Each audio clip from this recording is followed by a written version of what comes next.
I need to stand up for myself. ये मेरे घर में अभी जितने लोग पॉलिटिक्स में उतने ही काफी हैं बस.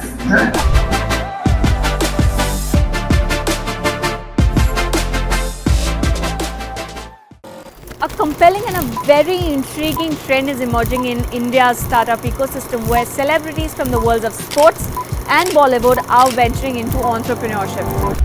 And joining the list of such celebrities is Parineeti Chopra, who have joined Clensta last year July and became an investor by acquiring a minority stake in Clensta, which is a beauty and a personal care brand.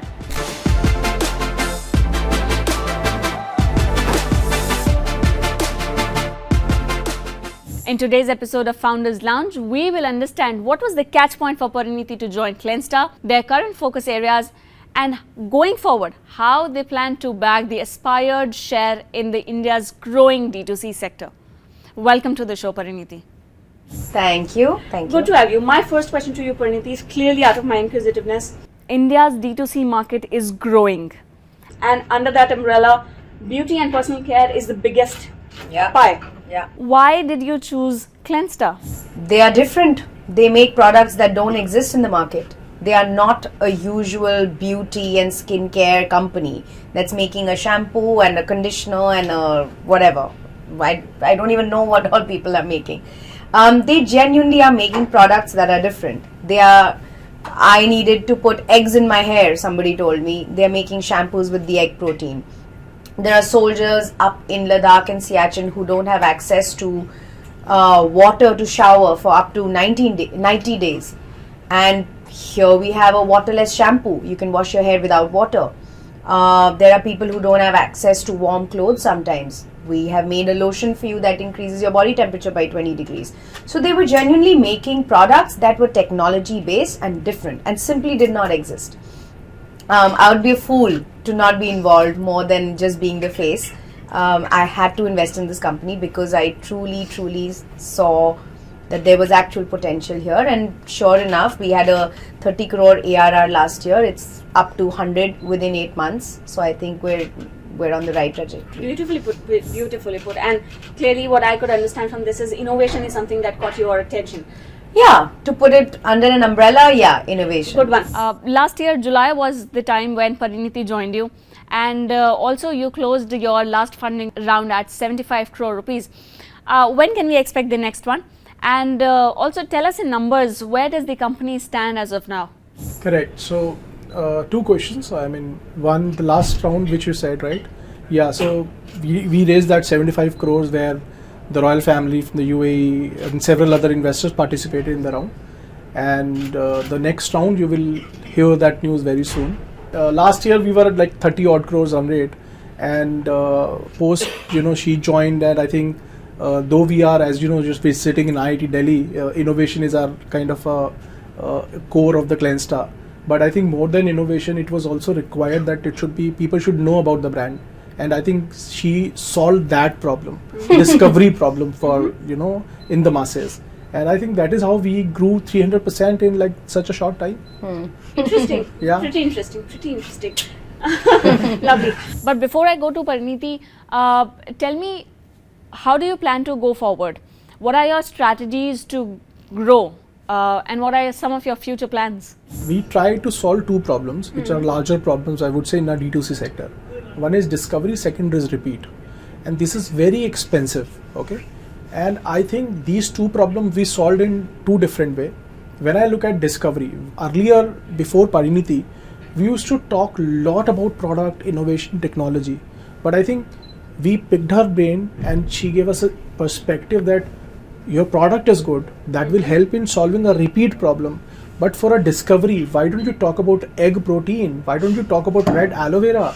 Which consumers understand. I think she comes from a marketeer, I would say, that mindset that she picked up that such a kind of a small point, but it was so crucial for our growth.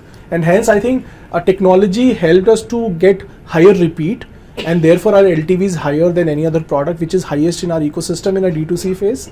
And discovery we could solve by a market first ingredient like egg protein, rosemary, red aloe vera. So generally in this journey, I think there are 3 problems to be solved. One, I think we both solved. One, I said discovery and repeat. Second was a distribution. So we recently introduced a co-founder who built from a scratch to $1 billion company, and he had come from a 20 odd years experience where he has seen a large FMCG omni-channel distribution, and we used a lot of data science. For example, if I give you example, so Goa versus Delhi, right? The temperatures are different. While people scaling it up, we can't leave offline segment, which is a retail, which is the highest contributor for any of the larger company or a smaller company in the growth journey. So what do we do is, let's say from a D2C engine, we take a lot of data insight that Goa people are not buying moisturizing lotions. They don't need it. Maybe winters, Delhi, they need it. So our assortment strategy has been planned based on a data insight, and hence we distribute relevant product to a relevant cities, to a relevant market, and hence we are not overloading everything and we are getting higher repeat.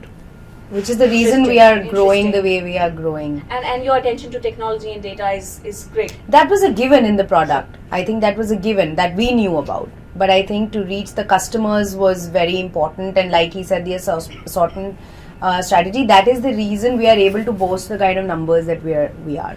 Good one.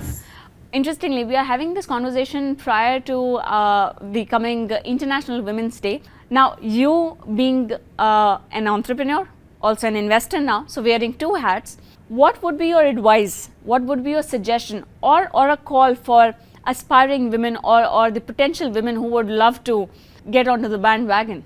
I would say find your passion. This is the one thing that, yes, we have to do our due diligence and we have to have proper education in where we want to invest, etc. So use those grey cells, but I really feel that till you are passionate about what you're investing in, and women's language, our love language, our everything it comes from the heart. So if you're truly passionate about your product or the company that you're selling, I think that always resonates with the customer. When I talk about all these products, I'm not reading from a script. I'm genuinely saying it from my heart. I have used these products, I've been using them, my family uses them, I market them to everybody, not because I have to. I will gain nothing by giving out 10 shampoo bottles. But I genuinely speak from absolute honesty, truth and passion about the product. So invest in the ones that you truly believe in, because there's a difference. There's just too many investors out there. There's too many influencers out there. Everybody's speaking the same language. Lovely. My final question to both of you. What is your large vision for Clensta? Where do you see the brand going, let's say 2 or 3 years down the line?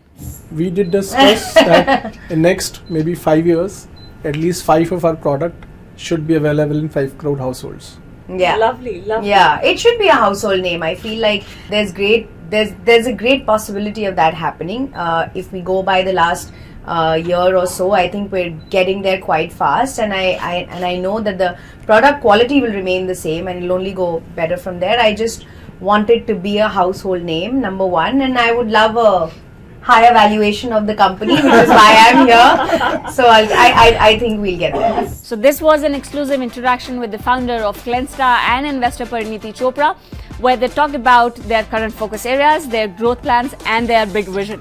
For more such content, keep following and keep watching BW TV.